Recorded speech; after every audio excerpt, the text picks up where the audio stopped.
Alright guys, thank you for joining me on this cold but very laid back, very relaxing night I'm gonna have tonight. I just got done teleworking and for working from home today, that was a hard day. And this is just an update. If you've been wondering where the Freightliner dump truck project has been, it has stalled. I ran into some technical issues way beyond my control, and I solved half of them today on my lunch break. Um, but I'll run them by you. Some I may be able to solve, some so-so. But we'll get through this, and we'll start working on her again probably this weekend. Um, First of all, I want to say I'm in the stages of painting the cab. The big hold up there is, and I didn't bring my pointer. Let's get a pointer here. Is the paint? Body's all done for paint. We're gonna have a metal see-through grill. If that doesn't work, then we'll use the regular AMT provided part. And that's a neat idea I got from Robert over at B&R's Northern Horse Journey, who's just chock full of advice, and it's becoming very interesting. But it's something I felt I really, really wanted to give it a shot on this particular project. And we'll check it out together to see how she looks when she's done. My problem right now is paint. I got a big surprise. 6 months ago, when our local Pep Boys had a whole entire aisle and a half, top to bottom, of every spray can manufacturer you can imagine. Well, I went today to go buy the perfect color for our project here, and guess what? There's no more Pep Boys. There's a Pep Boys that will do. That's a West Coast auto place, by the way. It's been around, I think, since the 30s. Um, Pep Boys is still around, but they only service your vehicle now. The actual auto parts and the paints department has been sold to Axis Auto or something like that. And when I walked in, the whole place has shrunk. It's one of these new modern type auto parts place where the showroom where the parts and the shelves used to be for the public to go through is shrunk by a lot. And now they have big counters, and most of the stuff is behind the counters, and you got to deal with the guy at the counter, wait in line, see if they have your part, that type of thing. That's the way to go now, apparently. So there is no more duplicate colored paint to be found out here. I've gone to all sorts of auto paint places this week. They'll have some paints, your basics, but they won't have those cool metallic colors that we're used to. I guess I could find them online, but you have to already know what you're going to want to buy. My As a painter and as an artist, pretty much all my life, my experiences, even the Tamiya paints, when you look at the color samples on paper, they do not match the color samples how they are in real life. I'm not saying they're bad or they're off, but they're not what I was looking for exactly. It's nothing like the real deal. Even these caps are a lot better than a paper catalog, and especially an online catalog. So I went down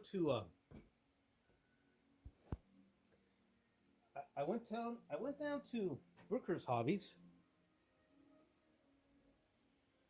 and I was hoping I would find. I could have remembered. I could have swore they had my paint color there for my Freightliner project one time, and they did not, or so I thought. So I bought these two little colors from Mr. Hobby, and it's kind of metallic, racy finish to it. I don't know if you can pick it up on the camera. It's actually a really, really fancy schmancy paint color here, and it says right there it's for racing, I guess model cars, RC or something. So this would match our Freightliner if our Freightliner was brand new out of the factory. Our Freightliner, if you look at the photograph, her paint has faded throughout the years. Not in a bad way, in a very graduated, even way. And you could still see more darker areas of the original green, kind of like right here, right here, right here, down here, down here, a little bit on that door there. But most of it has kind of what I see is a silvery patina. Actually, not even silvery. It's I found the color. The color is called champagne gold. So, and I also found a field gray, which is kind of like a faded green type thing. Now, these colors are being held in dark lighting situation right now for filming purposes, but they're pretty much, in other words,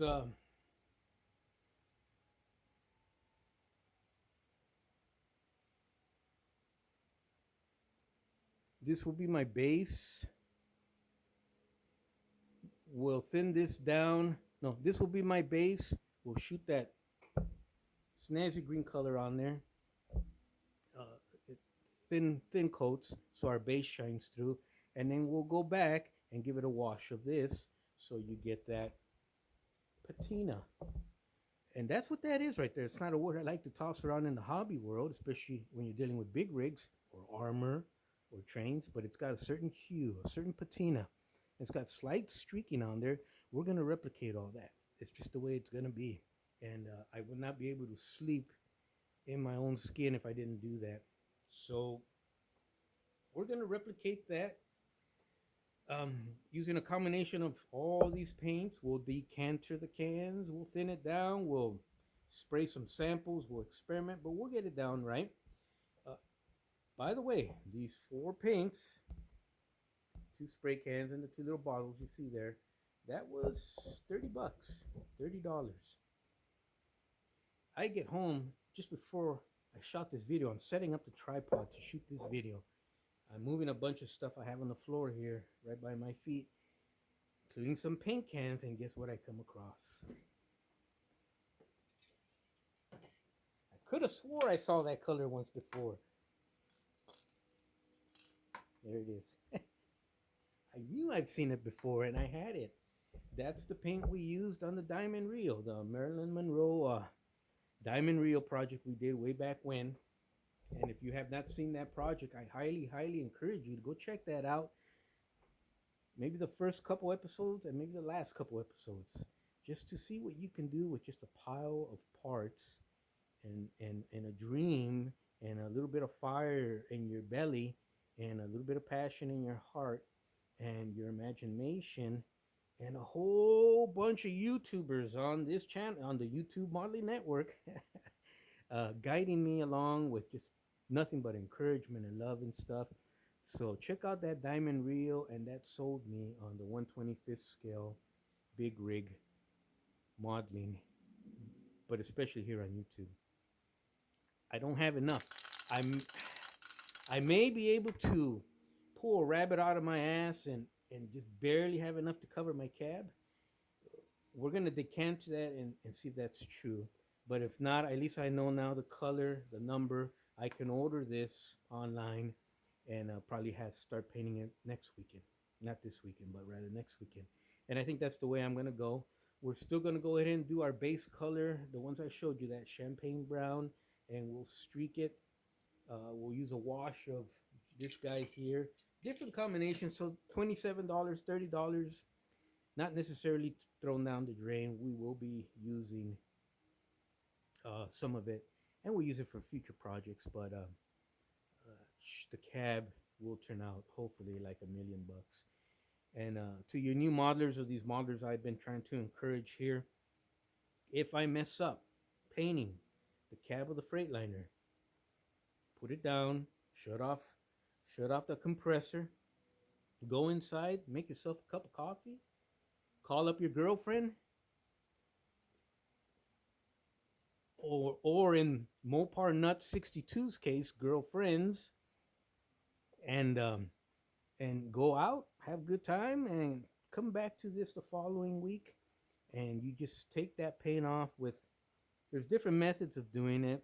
If you're gonna shoot with Tamiya, right when you mess up and the paint's still wet, just hose the whole thing down with Windex, the spray bottle, and do it underwater and wipe out all that paint.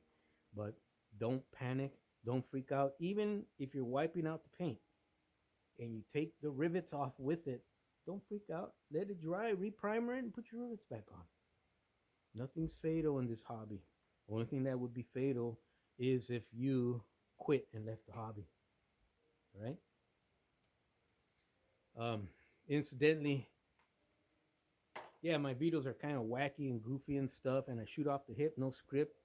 But you know what? We did 5 seam and rivet issues on 5 cabs in that series I just did, and I did it for you guys. So for you young, new, inexperienced guys, if a knucklehead like me can do 5 on camera in 1 week for you guys, I'm pretty sure you guys could handle the one that came with your kit with no problem. But there it is. If you guys want to see it one more time, all the rivets are on except the ones around the headlight. I sprayed a little bit primer over it. We use different combinations for everything just to have fun. And the one I was really proud was that rivet there that started that whole series of going, that whole Freightliner love and dedication I have to Freightliner, the cab overs from Paul Hill's Classics. And Paul, I hope you get to watch this one of these days here pretty soon, bud. But that rivet and that rivet only has been ground down, sanded down, filed down to try and match the others. That's an actual metal pin. And I'm gosh darn proud to have that in my Freightliner cab over dump truck project. So I don't have anything to do, so I've been posting railroad videos and other goofy videos, and I've got a bunch of other videos that will never see the light of day. They're pretty horrible. I went ahead and fixed a broken wheel on my 135th Hobby Boss Ford flatbed truck. Incidentally, if any of you guys have never seen this before,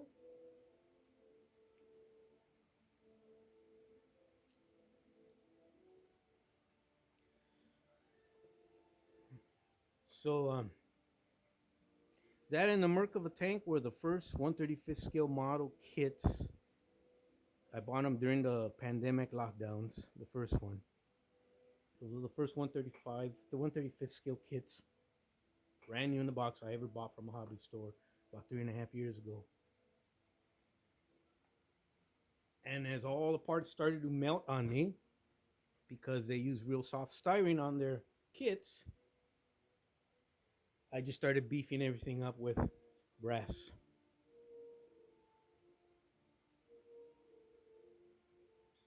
Drive shaft is brass. Everything is brass you can think of, or metal, or aluminum. Got some weight to it, and that's how this whole building 125th kits with incorporating metal into them like I do. That's how all that got started. It's just a remnant of my model railroading days when I had to build my stuff to be handled because I belonged to 2 clubs with a huge membership, and they were brutal on everybody's equipment. The rule was if you left your equipment on the layout while you went to go get a cup of coffee or overnight, any member can move it if it had to be moved for whatever reason, and usually picking up and stuff. And that's how everybody's equipment got squashed and smashed. So I had to learn to uh, build robust models. Another thing I wanted to share with you is our video of the Freightliner on YouTube, which I was going to use for my weathering. It's gone. I might be looking wrong, but I have been looking all week long. I look at work, I look at home, I look on my phone. He had a video, he had a channel, and he had all sorts of videos on there of big rigs, smoking big rigs, and diesel pickup trucks. His thing was smoke and making a lot of noise and getting a big laugh. And maybe he pulled his channel for some reason. I don't know, or maybe it got pulled, or maybe he became a TikToker.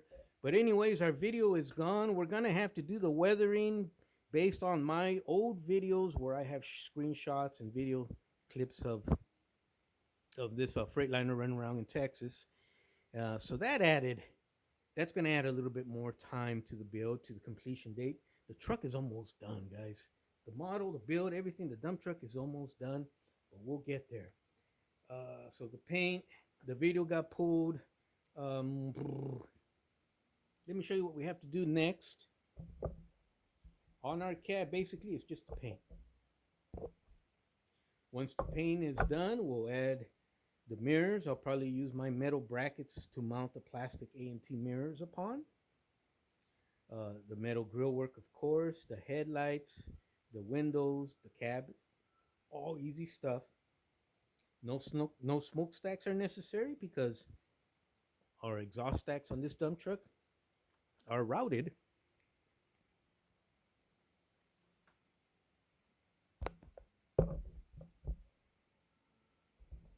Are routed underneath the frame, and we're going to put a big muffler here, just like the real one. And but the pipe work, the exhaust, all the ductwork's already in place. If if you say that this part is placed correctly on my model, it should be placed on top of the radiator. You are 100% correct. However, you guys remember, I actually lowered my cab than how it sits standard out of the box from AMT. So this would have been a knocking on the interior cab of my. I would have had fit issues and the cab would not have closed. So I still wanted to keep that feature. Really hardly ever going to see it. And I just pushed it behind the radiator. Let me see what else I can talk about here real quick. Real quick. If you look at the screenshot here of our Freightliner down in Texas, we're gonna use Dave Parsley's styrene wipers. The setup he uses on his rigs, and I actually love his setup. And I'm gonna use it here on our Freightliner. I have the aluminum visor. All that has to do is just be basically glued on. We're going to. I may have mentioned this before or not. I had some sound issues. I was unaware, and my cell phone is fine. Um, and some of the videos really came out horrible. I built a tank. I shot some Santa Fe photographs, like a film strip type video here. Some of those videos, just the sound was rough. What it is actually my speaker box, and it works off your Wi-Fi, off your Bluetooth, to your camera or your laptop, vice versa. Um, Apparently, you have different settings on this guy, and the best one to use is the stereo one. Obviously, for some reason, it was not catching my stereo one, so it was shooting. Let me just use simple terms, even though I know it's more complicated. I just don't know what it is. It was kind of almost boosting the sound on an AM frequency, let's say, where my cell phone camera would pick it up fine and play back the video fine in terms of volume. It's just that when I uploaded the video, even though everything was fine, you could barely hear the sound and you could barely hear the music, and it didn't sound good like today's feature. Oops. Okay. So we finally got that squared away. She's playing on stereo now, and we get that deep sound and better sound. But that was another kind of weird thing to do. So we got these running lights. These are 1/32 scale. I prefer these. I use these on the diamond reel, and I prefer these than the ones that come out of the AMT kit. Sometimes I use the ones from the Rivets Peter, the Peterbilt cab over kits. So we use these for top of our Freightliner. The mirrors. Let me see what else I can think of. Pretty much she's done. But where she has her windshield wipers here. Let's turn this. Now the sound's too loud. Now I want to chuck it out the window. Where she has her windshield wipers mounted to the body of the cab, she'll have these handles here and here. Some of the drawings and the instruction sheets from AMT show it, and in the exact same next frame, they're gone. But they definitely are not identified in the drawings, and they're not on any sprues that I can see on all the kits I've opened so far. You guys could shed some light into those handles that are used to grab and probably pull down the cab or pull yourself up to, wipe the windshield or something. They're there for a reason on the real thing. They are on our prototype right there. So what I decided to do was just use some simple pre-bent. Uh, I don't think it's copper. I think it's phosphor bronze wire from Tiki Train Group, and I got tons of that stuff. And you use that for your freight cars and your model railroad in different sizes. I'm going to use just a plain wire for that because if you look at the photographs closely, and I can't zoom in anymore without getting it distorted, what it is just crude, basic hardware store, a handle for a gate, for a wooden gate. But I'm talking about a cheap handle. And I got one right here in my hand. I'll show it to you guys right now. Basically, this is what it is. So I don't want to use that in front of my Freightliner. I kind of want to make her a little bit more nicer looking. So we'll use that phosphorus bronze wire, just straight wire, real thin across. You won't be that noticeable. But if I try to fabricate, which I can, some of these in 125th scale, it's still I don't like the look. I just don't like the look. So I'm gonna shit can that.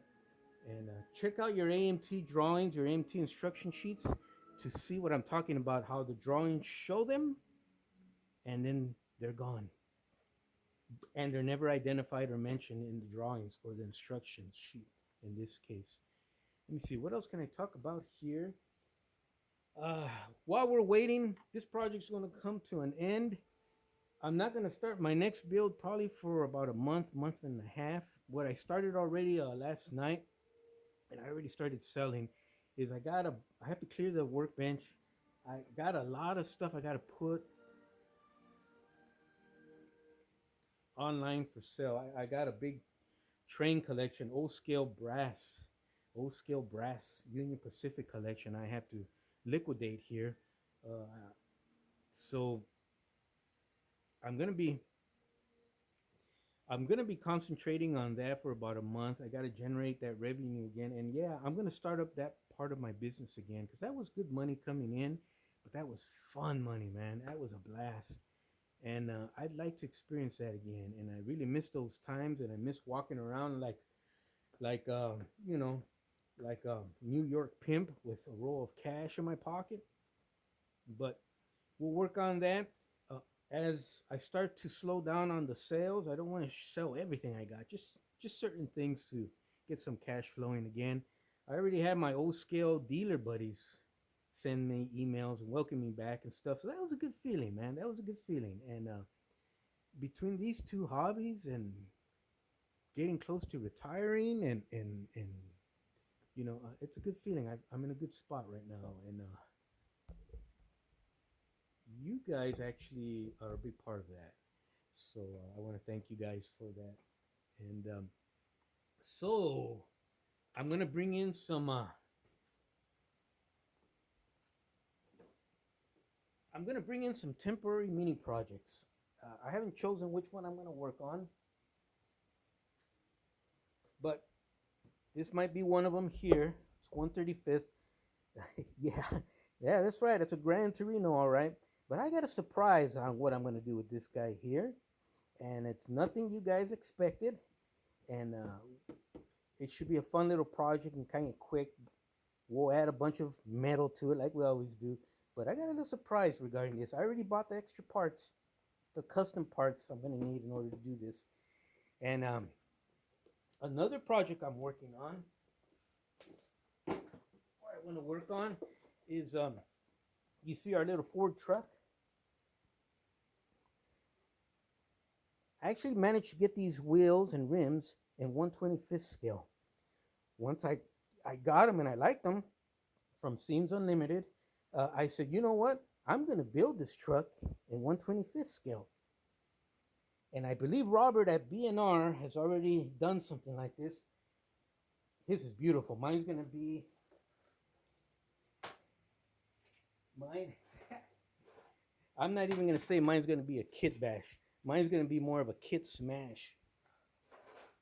So, so, so you guys remember the Lindbergh 3-in-1 kit? I also picked up the Revell, I think, Ford truck, the Model A, little Ford pickup. We're gonna we're gonna smash, not kit bash. We're gonna smash all those pieces together. We're gonna build a metal frame for an actual metal frame for that, the entire thing. That's gonna be my thing from now on is building metal frames. And we're gonna build this truck in 1/25th scale using the beautiful, beautiful. Now I have them here. Where did they go? Picture. All that stuff always disappears on me, but using the beautiful, beautiful rims.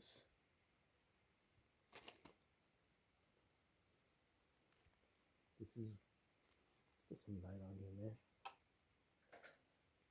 This is 1/25th. These are no. This is 1/35th. This is 1/25th. And I got the tires from them. They're here too. I had them. I set them aside for shooting this video, but like a dumb knucklehead, I misplaced them somewhere. But yeah. So we got that the hood part, and we got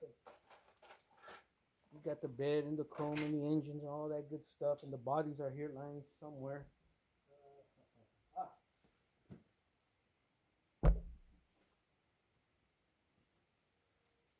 oh, they're here somewhere. So that's what we'll do. One of those two projects for like fun in between while I'm selling some stuff.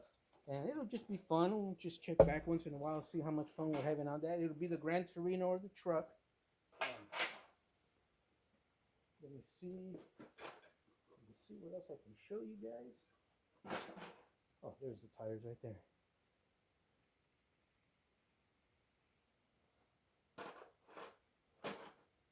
Also, oh, that's it. This video is about to cut itself off. I got a part two to this. Check it out. Something real interesting I want to share with you guys. Oh, here you go. Tires and rims for a 1/25th scale Ford flatbed truck by Scenes Unlimited. Here you go. You guys take care. Have an awesome weekend. Excuse my crazy rambling.